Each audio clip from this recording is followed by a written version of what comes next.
Hey everyone, today we're going to be ranking every level from Tony Hawk's Pro Skater 1 on a tier list. This list is going to be entirely based off of how the levels play when playing the original Tony Hawk's Pro Skater 1 on a PlayStation 1, not on remakes, Thug Pro, Game Boy, Engage, or anything like that. I went from being an obsessive THPS player to being recruited to test and eventually design future games and levels at Neversoft. So I have a lot to say, but for the sake of brevity, I'll try and keep my answers short. If you want more context, you can check out the link in the description, which is a VOD of me discussing each level more in depth with my Twitch chat, which can provide more information on how I ended up with these rankings. Each level's rank can be affected by its look, art, mood, uniqueness, and more importantly, its flags and markup. So for example, can I grind this edge that looks like it should be grindable?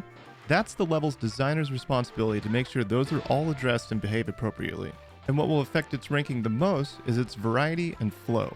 Flow meaning, does this rail or quarter pipe lead me directly into a wall, or does it allow enough room to take a different route or jump onto a new rail, and how many options does it have? Does it spoon feed me everything, or does it make me really work for it? Missions, goals, gaps will have nothing to do with my rankings either. We're solely basing these rankings on how well the level plays in the long term. Simply put, how fun is it to skate around in this level? Okay, so here we go. The warehouse. This level definitely hits the hardest on the nostalgia meter for most people, but if you look at it objectively, it's average at best. People make t-shirts and memes of the warehouse as if it's some secret holy grail of gaming, but really it's the opposite. It's the first level of the first Tony Hawk game, so it's the most popular. It really doesn't have much going for it, especially when compared to other levels in the game. Okay, so here's what's good about it. First of all, the nostalgia. It's not going to weigh my ranking up or down, but I feel like I have to point it out, it's the most nostalgic level for most people. Second of all, the spawn point where you're forced to break through a glass wall, go down a huge roll in, and jump over the half pipe at the beginning, then you roll back and do it again. That's awesome.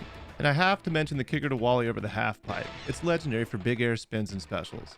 And jumping through the secret area is satisfying too. Now here's what I don't like about it. It doesn't flow well. The rails at the end of every quarter pipe lead you directly into a wall, and if you notice, these are most of the rails in the level. Just because a level is small doesn't necessarily mean that it's bad, but there's not much to do. There's barely any options or variety here. The taxi kicker is really annoying. Almost every time I hit it, no matter what direction I'm going, I always end up landing on the uphill of the half pipe kicker or on the uphill of the quarter pipe or in some bonky mess over here. To me, a quick fix for this problem would be to delete the taxi entirely or try to make the kicker height much shorter so you don't bonk into other things or lose your momentum when using it. Another weird thing is that you can't grind the secret room. I think this is a missed opportunity here. Just, given that this is such a centerpiece of the whole level and how iconic it is, you can't grind it. It'd be cool to be able to do this kicker gap, but also to have the option of grinding in the middle of it.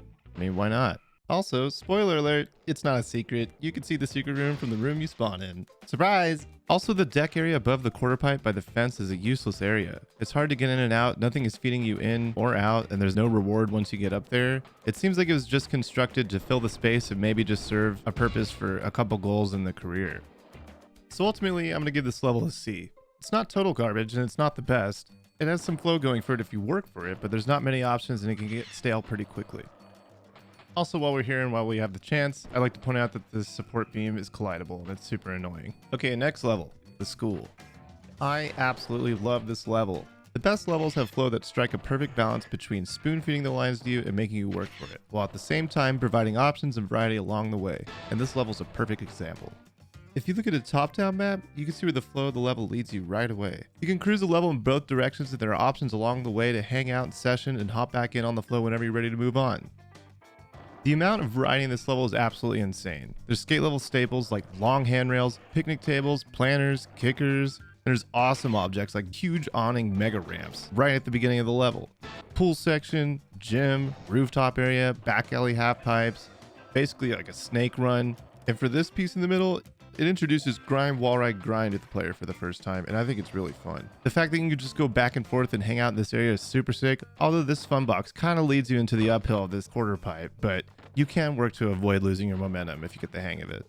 For the bad list of this level, there's some weirdly placed rails and you can't grind certain edges of buildings, which is a drag. You can't get on rooftops in the middle of the level because there's invisible collision, and going uphill in a certain spot or two is a pain sometimes. Also, it kills me that every time I try and go up to this rooftop and I want to wally up to get there quicker, there's an invisible wall here. Why? Probably because they don't want you to be able to see outside of the level, but you can already. They could have just as easily copy and pasted some geo to block your sightline. Fixed. This level hits home for what I consider to be a good level and goes to show you can make amazing levels with zero IRL skate locations. I mean, who doesn't love giant awning mega ramp jumps, giant walls to wall ride, QP transfers, ledge to ledge gaps, long HP runs without any obstacles in the way, and mystery grinds that could have been realistically converted to handrails or bike racks, but a conscious decision was made to keep them launch ramps, in addition to being a grind. Someone had to make this design decision along the way at some point. So I'm going to give this an S. This is definitely an S tier level. So I just went back and played an older build of this level, and they let you get on top of both of these buildings and grind the edges. Alright, moving on. Next up is the mall. The mall is one of the polarizing downhill levels in THPS. People seem to love them or hate them because there's an end to the level, meaning that you start at the top, and when you reach the bottom, you hit a trigger that ends your run, which is the total drag. Later Tony games address this problem quickly by introducing teleports and replacing the end level triggers with teleport triggers that teleport you to the top. We're going to score this level based on how it plays in Tony 1 though.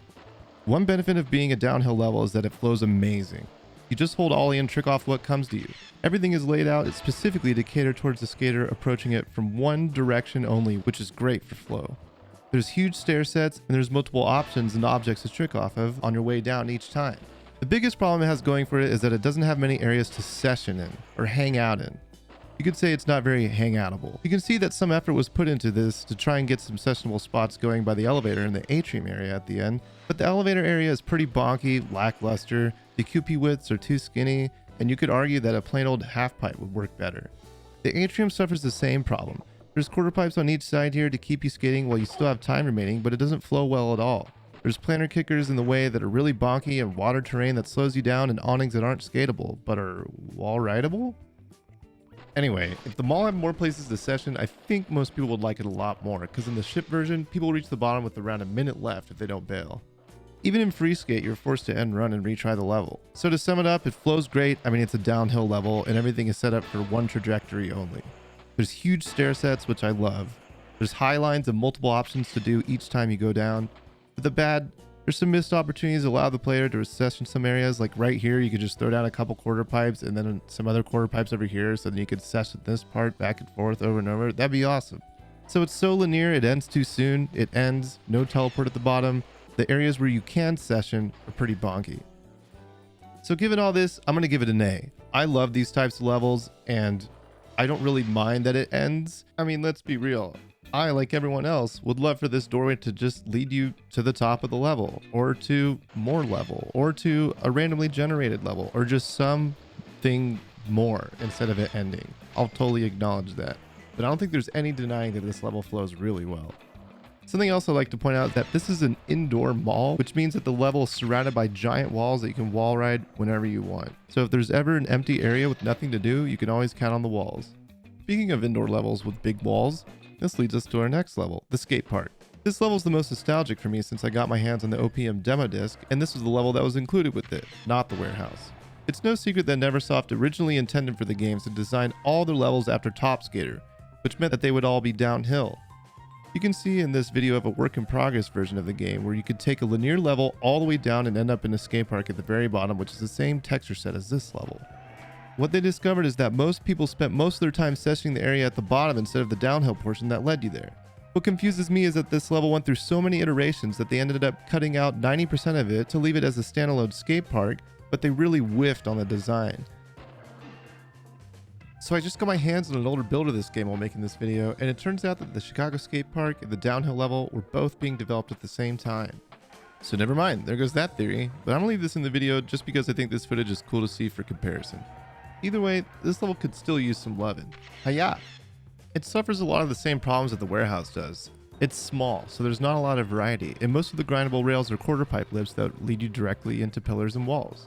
A huge portion of the level are the risers covering two sides of the map, but they didn't make use of them. I always thought it was weird that they felt so empty. I would have loved to put a quarter pipe here so you could transfer up and hit a kicker that transfers you over the judge's booth, or make the side of the judge's booth breakable so you could crash through and grind and do whatever. I mean, there's some good parts of the level like this back and forth spot with the two quarter pipes and a fun box with options in the middle. That's cool to go back and forth on. I used to get addicted to that when I was first starting out. We had highlights in the mall, but this is the first level where you can grind rafters that stretch across the ceiling, even though you can't grind them all the way across, but it's still super fun to hit. I really like the spawn position with the two simple rails in front of you. This taught me how I could hold triangle to grind both rails without a separate button press, and that it's even possible to combine two grinds into one combo. It also taught me that I could hold spin and not worry about bailing in between grinds too. So I'm going to score this level a D. It was really tough to decide if I like this level more or less than the warehouse, but based off what the flow of the warehouse does have going for it and the giant HP kicker wally, I'm going to score it higher than the skate park. Alright, the next level is downtown Minneapolis. The downtown level is our first look at a giant outdoor city level. What I love about big levels is the amount of variety that comes with how big they are, but unfortunately, a lot of areas of this level feel pretty lackluster, so it's not much of a strength. Most of the skatable level is a road that provides pathfinding to navigate you throughout the area, just like roads in real life. But there's nothing really skatable throughout the roads. There are a lot of kickers every now and then, but it still feels empty, and this to me proves that kickers don't really break up the monotony. I think if these kickers had something unique about each of them, like leading to flat, a high rail, higher areas, big drops, or something different about each of them, it'd work a lot better. You can see that there was some effort made here to address that, but the rails here are really short and feel really hard to hit, so they don't help much. I think if you delete the kickers in the road and made one median, or one handrail, one really long handrail that stretched all the way down, or maybe it divides into sections where there's two handrails so you can side jump between them. If that went down the middle of the road, or on each side, or at one side, it would skate a lot better. It would help direct the skater flow and provide options for what they could be doing instead of not having any options at all. I love that the borders of this outdoor level are all giant walls instead of kill areas like water, sewage, black holes, or mystery sludge. Gapping roof to roof from building to building is one of my favorite things to do in skate games, and this level has a few different ways to do it, even if it is kind of awkward sometimes. The trucker ramp to tunnel gap is pretty legendary. It's a nice and easy way for noobs to gain access to the roof without knowing how to wally. The starting point feels like it's really fleshed out with the line, but then it starts to dissipate afterwards. In fact, this whole area of the level feels pretty empty. Empty area can be good, but too much is no bueno in my opinion. Anytime I'm in this area of the level, I find myself trying to leave to get to another area with more skatable geo. The fountain kicker works because there's plenty of takeoff and landing room without bonking, but once you get past that, nearly every rail, kicker, and kicker grind leads you to somewhere you don't want to be. It's super bonky, and if you ask me, one thing that always helped me when designing levels is to keep it to broad strokes. I would much rather have one long planner grind to use as a kicker instead of 2, 3, or 4 small ones. It reads much easier and is much easier to skate. Same applies to the bus stops. They're interesting to skate, but way too small. Same with these rails right here. While I agree the rails shouldn't whip the skater into a 90-degree turn and keep their grind going, the fact that they don't connect causes some issues. The handrails being here at the bottom of the kicker isn't a good place for them to begin with. This whole area is basically a centerpiece for the map and could use a lot of reworking to help it skate better. You can't flow in or out of it too well, and it's really not self-encapsulating. You could grind any rail, jump at the end of it, and it leads you somewhere you don't really want to be. Same with the planners and QP lip grinds. Also, the light poles here really aren't helping. I'm not sure why they place these here. Aside from that, I think this level's okay. It's big, there's a lot of verticality, all the roof-to-roof gaps and jumping off roofs in general is always super rad. Right? Car grinds and bus stop grinds, but this level doesn't quite hit home. So I'm going to give it a C. It's definitely better than the warehouse and the skate park because of the amount of variety, and there's way less rails that lead you into walls, but ultimately, while I do like this level, I think it's pretty average. And next up is Downhill Jam. Downhill Jam is probably the most polarizing level in THPS history because it is the downhill level that everyone remembers, probably because it has downhill in the title. This level has a lot going for it though, while at the same time it has the same type of drawbacks that the mall does. I really like it as a level, but it ends, forcing you to start your run over. On the way down, it flows great while giving you that sense of high speed and having to react quickly to put together a great run from start to finish. And just like the mall, there's nowhere to really hang out. The half pipe is the only place, but it's downhill, so it's actively funneling you to the bottom instead of trying to keep you in the area. I think there's this section of the bottom they tried to make a sessionable area, but just like the mall, again, it doesn't flow well and doesn't offer any variety besides being a half pipe. What I do like about this area at the bottom is that you could do a vert trick into a grind, which were hard to come across in Tony Hawk 1. This is the line where I set all my high scores back in the day.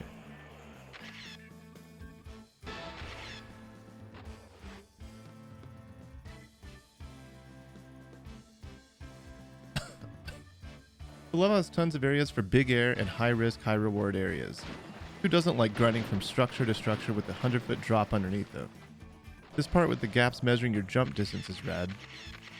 Jumping this waterfall section always felt awesome to me, and this kicker at the bottom next to the wall is dank. What I don't like about this level most is the lack of flagging. In this case, edges that look like you should be able to grind them, but you can't. Also, I feel like the level could flow way better if a lot of these walls behind quarter pipes would push back a couple feet so there was a deck on top. Which would also mean these quarter pipes would have grindable lips and you'd be able to wall ride the walls behind them. In the ship version, you can't wall ride any of the walls behind any of the quarter pipes or grind the tops of them. And while we're on it, it's a drag that you can't wall ride most of the rock or solid walls in the entire level.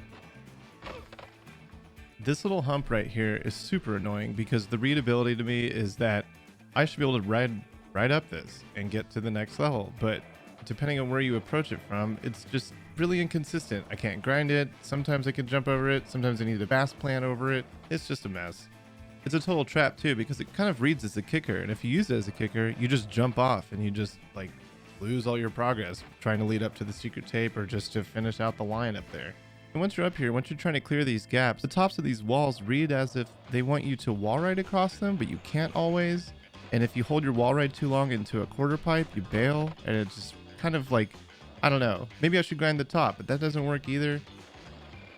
Then they have these handrails that keep you up here, which is better than nothing. But if you ask me, it would have been much better to replace these handrails with quarter pipes, because then you can go back and forth and you could still grind. And ideally, both edges you'd be able to grind and just really, carry you to where you're trying to go. I get that maybe this is supposed to be like some sort of like secret pathway, but like for the long term, like secret areas they should have stuff that feeds you in and out, and just like, I don't know, like I shouldn't have to work this hard. So I'm going to give Downhill Jam a C. I think the mall is better because there's way more options, and the mall is indoor and surrounded by wall rideable walls, while Downhill Jam has nearly no wall rides, grindable edges, and it's surrounded by lots of water to die in. But it is still fun to just go barreling down and watch you bust something out. Alright, now we're at Burnside. Look, I get this is a one-to-one IRL spot recreation for the game. This level is an argument in favor of why Tony level designers should take liberties to sacrifice what may actually be there in real life and modify its geo so that it works better for gameplay. I've been to Burnside. I took pictures. I felt threatened by the locals. Great. Does it have a place in THPS as it is? I guess. I'll stop beating around the bush. I think this is the worst level to make an appearance in a ship Tony Hawk's Pro Skater game, at least from Neversoft. Let's look at why. First, each grind leads you to bonks. Look at all these grinds that connect to a flat wall, or bonk you into something directly in front of it, or bonk you into another ledge that you're supposed to be able to grind. Second, the level is surrounded by a fence. I will die on the we should be able to wall ride every chain link fence in a THPS game hill. I don't care if it's not realistic. Surprise! Tony Hawk games aren't realistic. You can choose to skate around realistically if you want, but the core of the game revolves on arcade skateboarding. I mean, we're grinding power lines, jumping off buildings, and getting hit by cars and getting right back up. If you want realism, maybe the skater should get a job and go pee-pee and poo-poo every 1 hour. If these fences were wall rideable, no one would be forcing you to wall ride it, but it would be there as an option if you wanted to. Not only that, I think you should be able to grind the tops of the fences, and instead of there being invisible collision all the way around, I think this outer area should have been skatable, or dare I say, a kill area to respawn you at the beginning. I would rather be able to grind and have a kill area instead of not have a grind and just have an invisible wall and just have this unplayable geo that had all this potential. I know there are bandwidth and time constraints on video games, I get it, but this level is probably the smallest level in the entire series. It just doesn't work. I would have either taken liberties to make it skate better, made it a small part of a bigger level, or just cut it all together. I guess it's better to have what we have here instead of nothing at all, right? I don't know. I just can't find any pluses for Burnside. People in my chat will come in and be like, but Andy, it's a real life skate location. I'm looking at all these levels 100% objectively from a gameplay perspective. A real life location doesn't hold any weight for better or worse. So I'm giving this an F. Pop shove it in the garbage. It could have been saved with QP lips and ledges that protrude from the wall to keep you from bonking into stuff, combining multiple ledges into one, making the fences wall rideable and grindable at the top, curving out more existing ledges to point you back into the level instead of out into invisible walls. But I think most of THPS vets would agree with me here. If you disagree with my Burnside takes, I think you should feel a little bit bad every morning for a couple seconds. Alright, now let's talk about streets. I think this is a great level. There's real life locations that work and some that don't, but I think it's a great starting point for what outdoor city levels should be like for the franchise. There's a few secret areas, flat roof to roof gaps, kicker to roof gaps, mega ramps, huge handrails, destroying cop cars, different themes throughout. It is really a well done, condensed and caricaturized version of San Francisco. And just like I said, the fact that it's a real life location doesn't really matter in this. I wouldn't even consider it a bonus. It's just like, oh, it's a real life location and it works. The flow of this level is really great and it has options throughout. There are several areas to hang out and session in with a few new unique takes on skate geo compared to the other levels in the game. Crashing through glass, rail to rail gaps, ledges you can side jump to and from are all great. This level has the flow shape going for it. It It works both ways, and what makes it better is when it has options to cut across to subdivide it, and also has a lot of different areas to break from the shape and pursue other options. Now what this level doesn't have going for it is the same problem that downtown Minneapolis does. The road serves its purpose as navigating the area, but other than that, it's empty space. And empty space can be good, but too much is too much, and that's no bueno. You're trapped in these empty areas where, like, I think the street is wide enough to where you could put a median with stuff to fill the empty space and direct skater traffic to and from certain things. And if you cruise along these buildings over here, there's nothing to do. I mean, what it does have going for it is that it's surrounded by walls and not by kill areas, right? So at least you can do something, which is better than nothing. And if you look at this section over here by the donut shop and this quarter pipe over here, they both lead you into bonks. So you're literally just going up these quarter pipes to just get bonked. And it's just like, wait, what? Why? There's something satisfying about, you know, really nailing this transfer right if you can avoid these obstacles. But ultimately, I think these would serve the level way better if they fed you somewhere other than directly into bonks or a flat wall. Also just want to shout out this initial drop right here, which is a huge jump that you can clear if you work at it. But also you can just ride straight down if you want. Or you could also take the Dave Lombardo ledge all the way down as an alternative. Or on each side, you could also just take these rail to rail to rail to rail and crash through all these glass bits of all these apartments or shops or whatever they are. It's a great example of taking one spot and just having a ton of different options of ways you could skate it, instead of spoon feeding one way to get through it. So I'm going to give this level an A. I think this is way better than downtown Minneapolis. I think it's comparable in a lot of ways, but also it just does things a lot better. There's some empty areas. There's room for improvement. I wanted to give it an S tier, but just due to the lack of stuff to do throughout the roads and it takes up such a big part of the level, I just can't give it an S. It's like in between B and A tier, but I eventually lean towards A. All right, now let's look at our first Tony Hawk's Pro Skater secret level. Roswell is a great example of a small level that has flow. This is definitely the better, smaller level when looking at skate park and warehouse in comparison. Look at the shape from above. You have the circle with a couple options surrounding it, and then you have another back and forth area to hang out in here. A kicker to kicker gap, and a couple secret areas. This is a lot of good stuff to cram in such a small area. The secret area is self-encapsulating, which is nice. I mean, it's literally a bowl, so I would never find myself wanting to be in there, but it's not bad. This level just has two bonks. The grind here that leads you into this wall, and this quarter pipe that leads you into this rail when you come down. I'm not sure why they didn't make this QP extend all the way around, or have this be a large kicker to vary it up. Seems like that would have made a lot more sense. It's small, it's simple, it works. I give it an A if it had more variety or if it was bigger, but I'm going to give it a B. If you could wall ride the fences and grind the top, it might push it to A tier, but there's not much variety here, so it gets stale pretty quick, but not nearly as quick as the other small skate park levels. On another note, it's really strange to me that you can't grind around this missile silo. It's really weird, but you can in Tony Hawk 3 and the other ones. Also, shout out to this giant steep kicker next to this wall so you can get some epic gamer air here. Alright, so here's the completed tier list. What do you think? My opinions might change slightly over time, but if you asked me to rank these levels 20 years ago, I think I would have the same rankings. If you made it this far, thanks for watching. Make sure you follow me on Twitch at twitch.tv/andyTHPS, and don't forget to like, comment, subscribe here. Follow me on Twitter, Instagram, and Facebook. And once again, if you're looking for more of a deep dive into this tier list, make sure you check out the link below for the 3-hour stream where we talk about each level more in depth. Alright, thanks for watching.